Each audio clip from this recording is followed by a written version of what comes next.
कपाल पर रखियो चारी। आप बहुत हाई प्रोफाइलर हैं, सब आदमी की टीम घूमती है मेरे आपके साथ। मैंने देखा अपने व्यक्तिगत जीवन में, मैंने was on the top post, मतलब hundreds of persons were following me और चाटू काटता।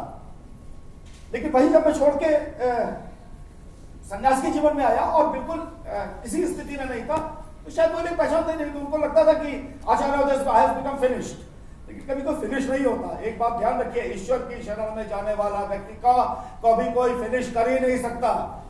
उसका भी वक्त आता और मेरा भी आया। जगदम्बे की श्री चरण मिल गए, हमको चाहिए, हमको हम धर्म बेचने। I never want to sell the religion. शायद मैं इसी वजह से इतने साल तक माता रानी से बहुत नजदीकियों के बाद भी दूर रहा।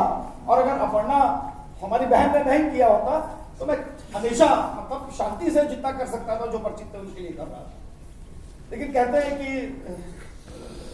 Man proposes, God disposes. तो यहाँ तो मेरी गॉडेस ने डिस्पोज कर दिया, तो जैसा उन्होंने चाहा, जिस जीवन में चाहा मैं हूं। लेकिन अगर आपके जीवन में सच्ची अच्छाई है तो बुराई है, सुख है तो दुख है, हंसी है, हंसी खुशी है तो गम है, उजेला है तो अंधेरा है, and you every time you should be ready for that.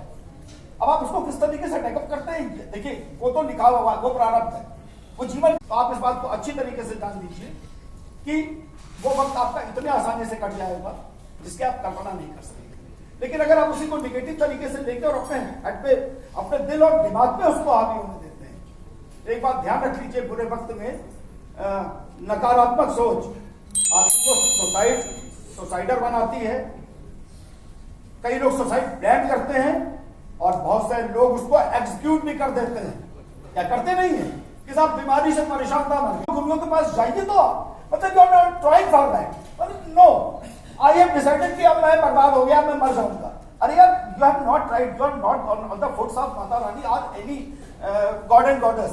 How you can decide that you are the supreme power? Whatever you have think, that is not everything. आपको जाना पड़ेगा उनके सामने। क्या होता है भाई? तो उस पीरियड को भी मेरा ये मानना है, और इसी वजह से सनातन के सारे ऋषि मुनियों ने, सारे